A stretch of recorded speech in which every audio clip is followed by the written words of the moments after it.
This program provides education, not advice. Sponsors pay a fee for endorsements and interviews. See the truthayf.com disclosure page for details. This is where technology, innovation, and personal finance come together. This is the truth about your future with Rick Edelman.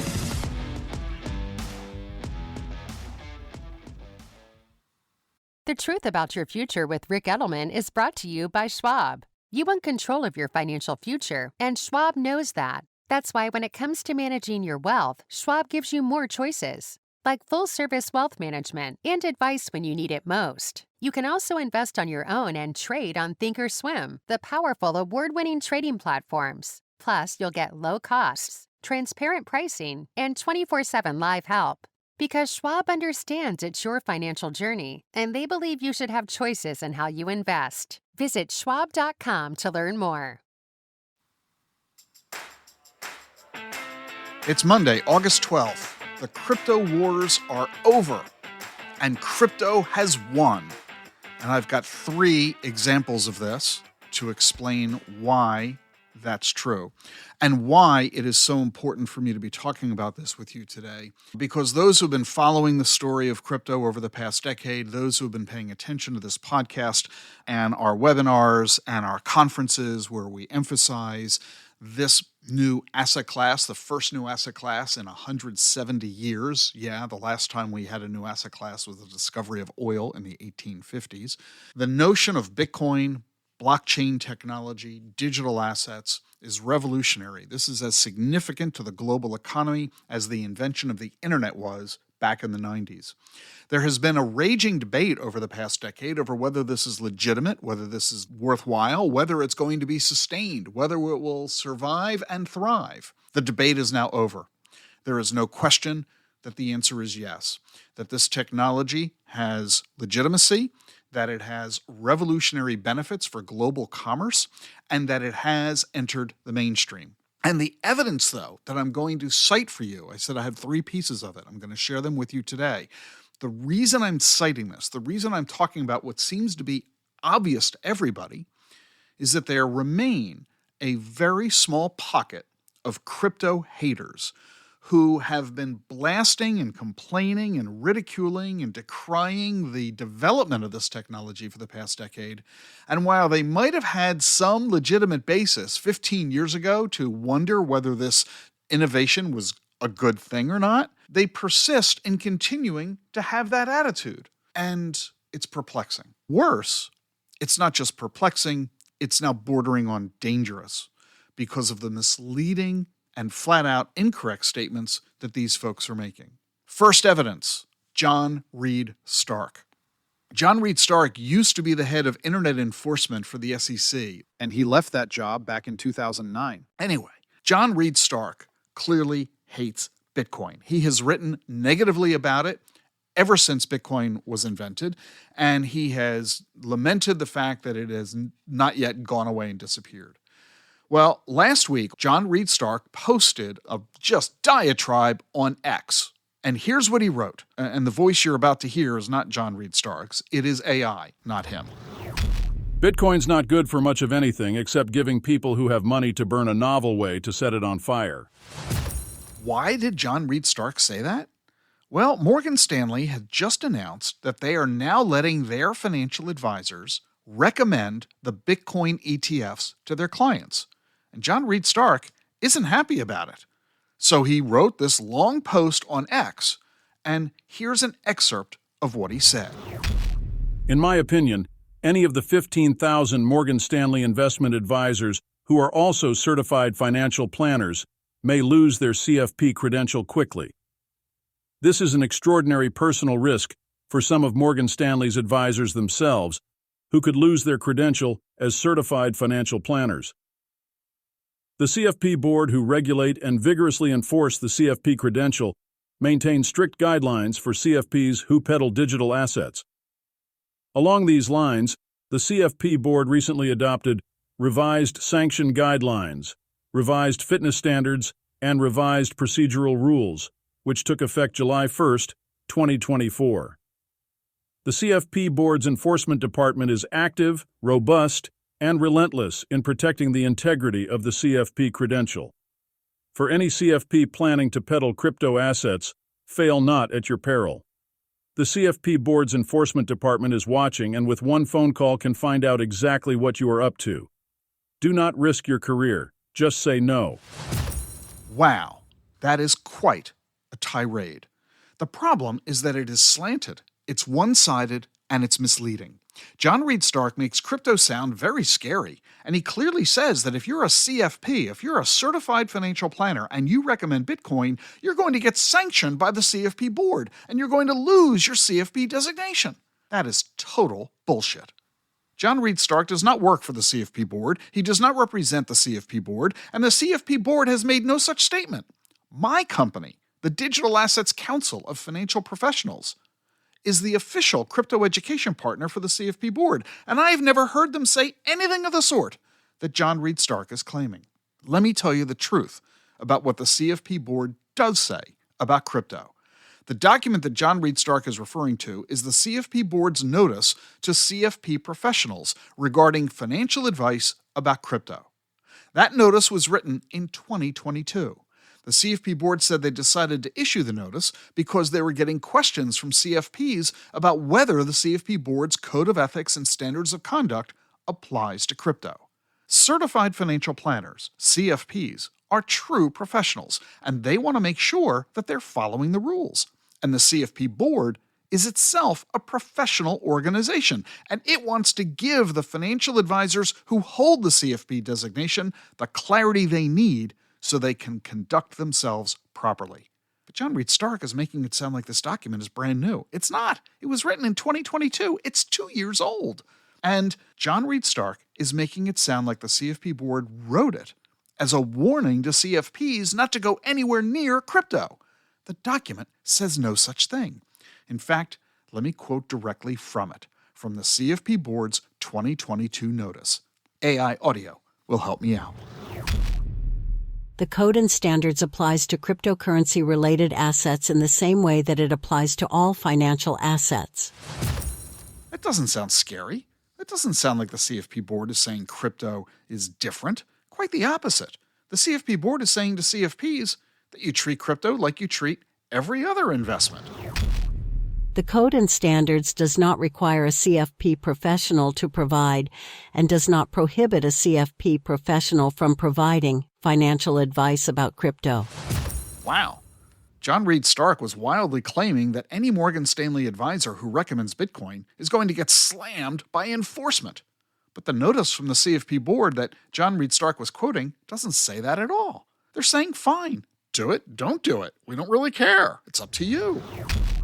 CFP Board's Code and Standards does not require a CFP professional to offer financial advice on every financial asset that is available in the marketplace. A CFP professional does not violate the Code and Standards by not providing advice about crypto. Moreover, the Code and Standards does not prohibit a CFP professional from providing advice about crypto. See? Recommend Bitcoin, don't recommend Bitcoin. It's between you and your client. The CFP board is fine either way.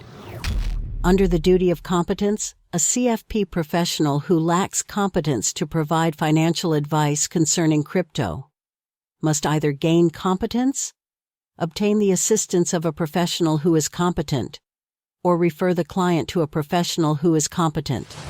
And here, the CFP board simply says what you'd want it to say, that if you don't know anything about crypto, it's better for you to learn or to refer the client elsewhere than to simply tell the client no. That's not at all what John Reed Stark is claiming. And in fact, the CFP board says that if the advisor knows less than the client, then the advisor has to do what the client tells him to do. CFP Board's fiduciary duty also requires a CFP professional to follow client instructions. A client may request that a CFP professional purchase crypto for them. If a CFP professional concludes that it is not in the client's best interests, then the CFP professional must explain the reasons why they would not recommend crypto in this circumstance.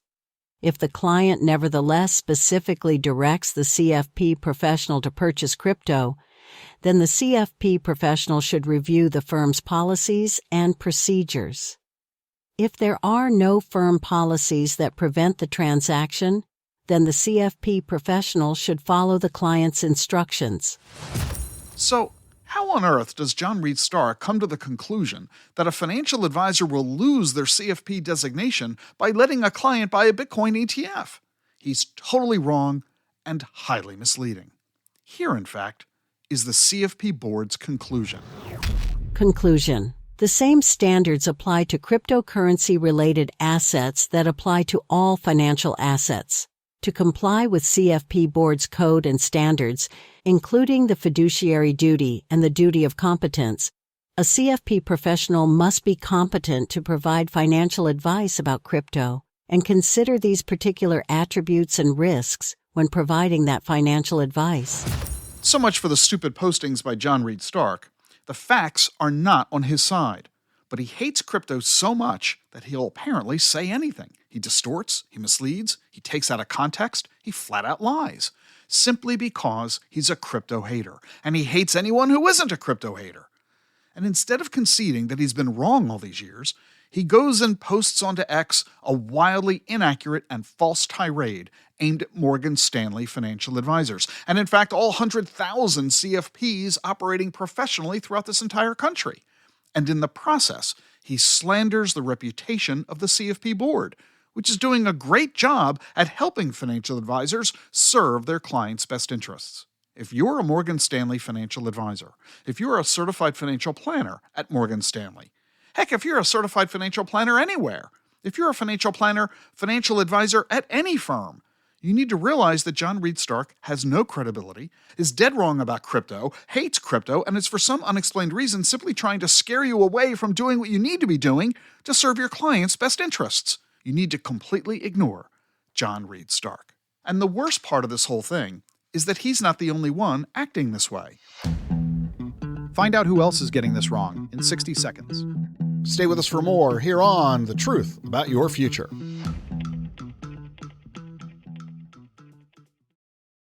How should you think about Bitcoin? Turn to a specialist. For 6 years, Bitwise has been helping investors access crypto. Bitwise manages the world's largest crypto index fund. They also offer 6 crypto ETFs. You get cutting-edge insights, expert Bitcoin research, and a nationwide team to help. Bitwise helps investors and advisors navigate crypto with confidence. Partner with a specialist. Look for ETFs backed by Bitwise. BitwiseInvestments.com. Carefully consider the extreme risks associated with crypto before investing.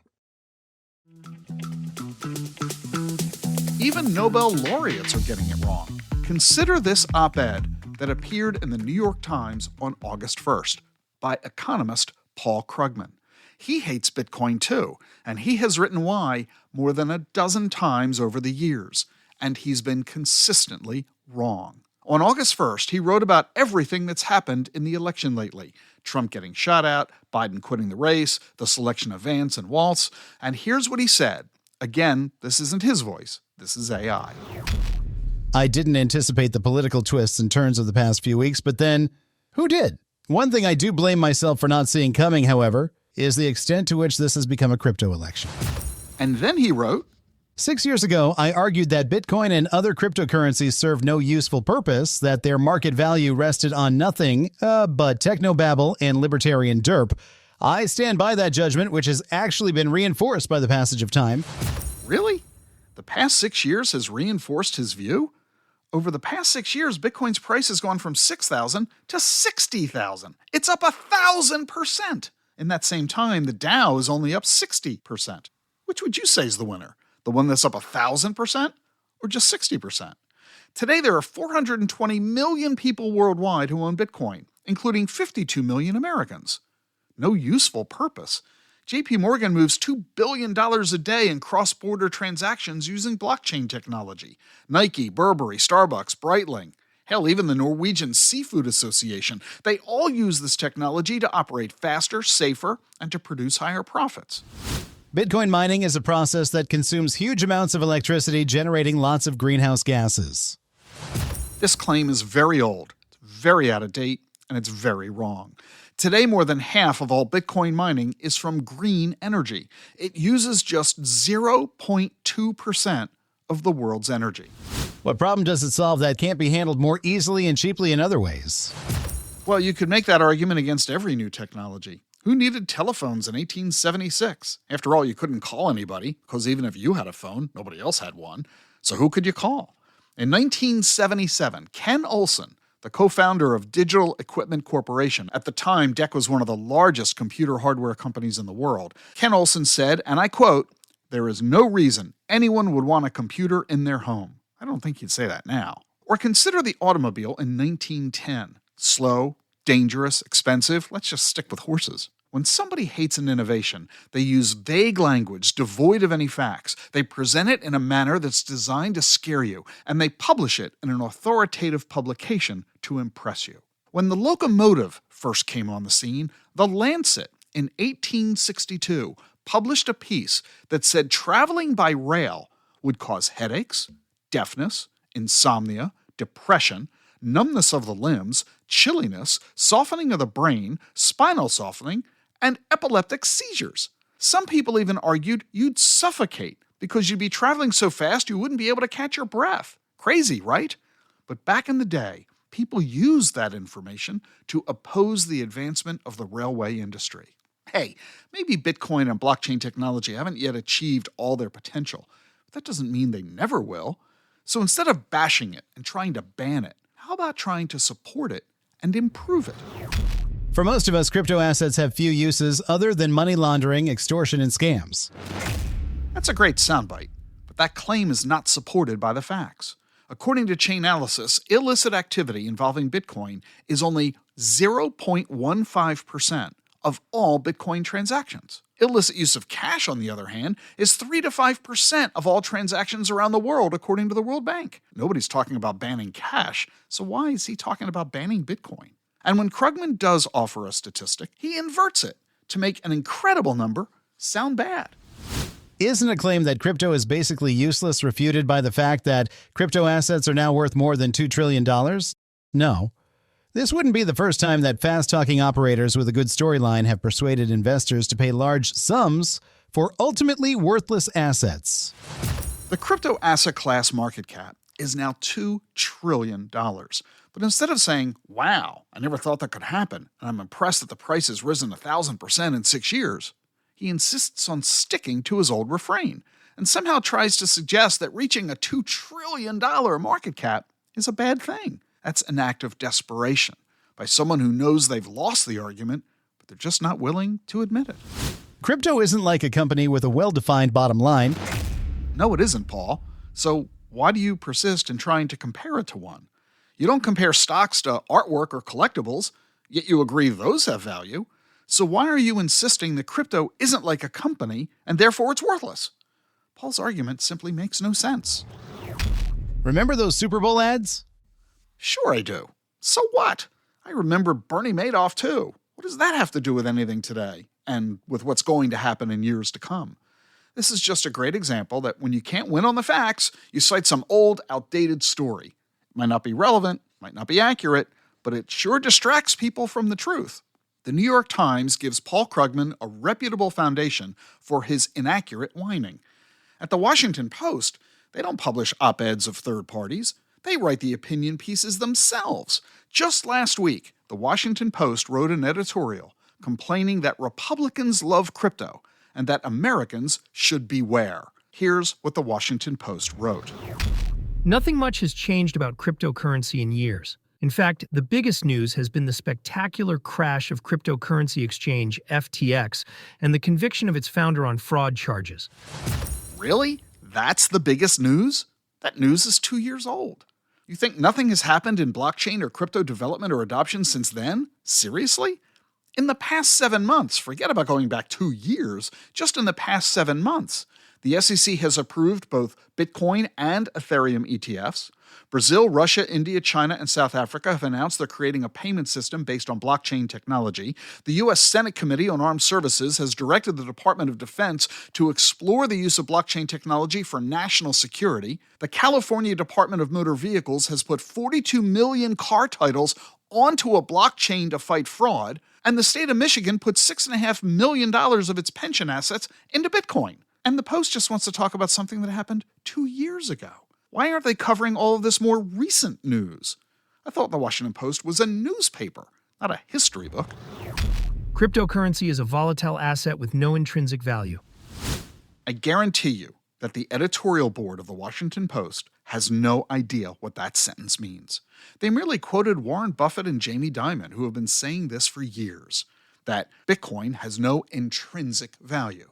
What they do is they say, look, when you look at a company, we look at the company's product, we look at the company's management, we look at the company's revenues and its profits, we look at its competition, and that's how we determine what the value of a company is. But if you look at Bitcoin, they say, there is no company, there are no employees, there is no management, there is no product. Therefore, there are no revenues, there are no profits, and there is no competition. All of those are zeros, and since all of those are zero, the conclusion is Bitcoin has no intrinsic value.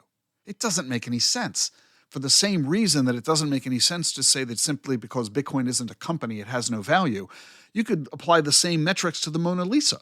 The Mona Lisa doesn't have any competition. The Mona Lisa isn't a company. The Mona Lisa doesn't have any revenues or profits. But everybody would agree the Mona Lisa has value. I'll fundamentally say this. Maybe you're right. Maybe there is no intrinsic value. Maybe there isn't a value to Bitcoin. But there certainly is a price, and right now the price is about $60,000. So the Post is simply reciting something they heard from somebody else without understanding what it is they said or even trying to figure it out. It is used almost exclusively to speculate or to engage in shady businesses, such as selling drugs or collecting ransom, for which the anonymous nature of crypto accounts comes in handy. Paul Krugman at the New York Times made the same claim. I already refuted it for you here. Notice that the Post editorial has no facts, no statistics, no sources for their statement, but they say it anyway. There's no way they would let one of their reporters make a claim in a news article without statistics and sources, but here in an editorial? Well, I guess those journalistic standards don't apply. Oh, and by the way, crypto is not anonymous. It is pseudonymous. I might not know your name, but I do have access to seeing your account. That's precisely why law enforcement loves crypto. Blockchain technology is a distributed ledger. Everybody with internet access can see every transaction ever done on a blockchain. I don't know the people, but I can see the movement of the money. You know, it's hard to follow cash. Bank robber steals cash out of a bank and runs away. It's hard to follow the cash. But crypto? That's easy. Digital money leaves a digital footprint. In fact, to prove this point, last year, the Hamas terrorist regime announced to its financiers, stop sending us Bitcoin, because law enforcement can track it and trace it and grab it and also figure out who's behind it. It's just an example of how the Post wrote an editorial about a subject it really doesn't know much about. The value of so-called tokens does not rely on the government. That sentence reveals their bias perfectly. They put the word value in quotes, and they didn't refer to tokens, they called them so-called tokens, which is clearly meant to be demeaning and insulting and pejorative. They said that these tokens don't rely on the government, as if being independent from the government is a bad thing. Look, here's the truth. In the world of crypto, assets are called tokens. In the stock market, they're called shares. If the Post had written, the value of so-called shares does not rely on the government, you would have realized that it was a stupid statement. But because they used crypto jargon, their criticism sounded legit. But it's not. Criminals are safe from the machinations of obscure technocrats at the Treasury Department or the Federal Reserve. Nonsense. Federal regulators and prosecutors have shut down dozens of crypto frauds. They've recovered tens of billions of dollars of lost funds, and they've thrown dozens of people into jail. Criminals are not safe simply because they choose crypto as their method of criminality. This is a blatant falsehood. The value of the tokens relies entirely on what other investors would be willing to pay for them. In this way, they are a bit like digital baseball cards, without the pictures. Yeah, so? This is exactly the same for stocks and bonds and gold and real estate. So if the Post isn't complaining about stocks and bonds and gold and real estate, why are they complaining about Bitcoin? And by the way, digital baseball cards and digital collector cards in football and basketball and hockey and soccer, this is $1 billion business. And you do get pictures. In fact, you get video and access to players and coaches and swag and team statistics and other benefits. That's why it's a billion-dollar business with the NFL, NBA, NHL, MLB, MLS all over this. The crypto lobby now supports MAGA to push back against Biden administration regulators who have been trying to install some guardrails to protect investors. Total bullshit. Biden administration regulators? Does the Post mean Gary Gensler, the head of the SEC? He has refused to install any guardrail to protect investors. He has stated over and over again over the past several years that no new rules are needed. He's been hauled into Congress a dozen times, where senators and members of the House have demanded that he take action, and he has belligerently refused to do so. There's even a bill in Congress to fire him. Gary Gensler, the head of the Securities and Exchange Commission, has proposed that crypto assets be considered securities, subject to the same regulatory constraints covering other securities. Wrong. Gensler has refused to let crypto companies register with the SEC, and this is why the crypto community is so upset with him. The crypto community has been begging for regulations. You name me any other industry that asks to be regulated. The banking industry, the real estate industry, the oil and gas industry, the agricultural industry, the pharmaceutical industry. Can you imagine any of their lobbyists going to Congress and saying, please regulate us? But that's exactly what the crypto industry has been doing, because it knows that without regulations, bad players can exist. And having crooks like Sam Bankman-Fried and FTX around, that doesn't do anybody any good. The Post has it all wrong. They need to do some investigative reporting on this before they make flat-out wrong statements. Why am I giving you this retort to the comments made in the past week by John Reed Stark, Paul Krugman, and the editorial board of the Washington Post? Why am I just not instead simply ignoring it as just chatter? It's because these folks have credibility in the marketplace, because they have a platform on which they can speak, because they are capturing the attention of millions of people. And if they're allowed to continue saying everything that they're saying without anybody retorting, then that's going to be harmful to you. It's going to be harmful to your investments. It's going to be harmful to your financial future. It's going to be harmful to U.S. jobs. It's going to harm the U.S. economy. There is no benefit by allowing these folks to cite as fact what is nothing more than their own distorted, inaccurate, wrongful opinions. And we need to recognize that as crypto has established itself in the mainstream, when you have a company like Morgan Stanley allowing its 15,000 financial advisors to recommend Bitcoin to their clients, you know this is in the mainstream. When you have major pension funds in the country placing Bitcoin into their portfolios for the benefit of the retirement security of their pensioners, you know this is now mainstream. When you have a leading presidential candidate standing on stage saying, I want to make the United States the center of crypto, you know this has gone mainstream. And yet, when we continue to have people sticking by their old, out-of-date positions, refusing to acknowledge how things have evolved and developed and changed, they're doing more harm than good. And if you listen to them, you're going to do yourself and your clients more harm than good. We need to stand up for what is going on. We need to acknowledge the inaccuracies that are being made by some, and we need to let people know that it's safe to get in the water. Maybe crypto was risky and dangerous and illicit 10 or 12 years ago. That was then. This is now. You have to ask yourself, who am I going to pay attention to? What position am I going to take on this? And how am I going to best prepare for myself and my clients' financial futures? Thanks for listening. Should you choose Bitcoin, Ethereum, or both? Learn how to make an informed crypto allocation decision at this exclusive webinar on September 10th at 1 p.m. Eastern. Join me and David Alderman from Franklin Templeton, and we'll explore the key considerations for adding Bitcoin and Ethereum to your investment strategy.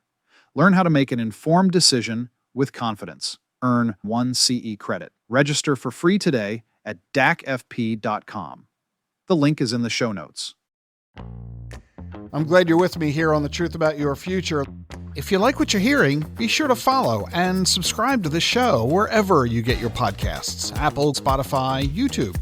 And remember, leave a review on Apple Podcasts. I read them all. Never miss an episode of The Truth About Your Future. Follow and subscribe on your favorite podcast app. I'll see you tomorrow. How do advances in science, technology, and medicine translate into investment opportunity? Listen and learn. This is The Truth About Your Future with Rick Edelman.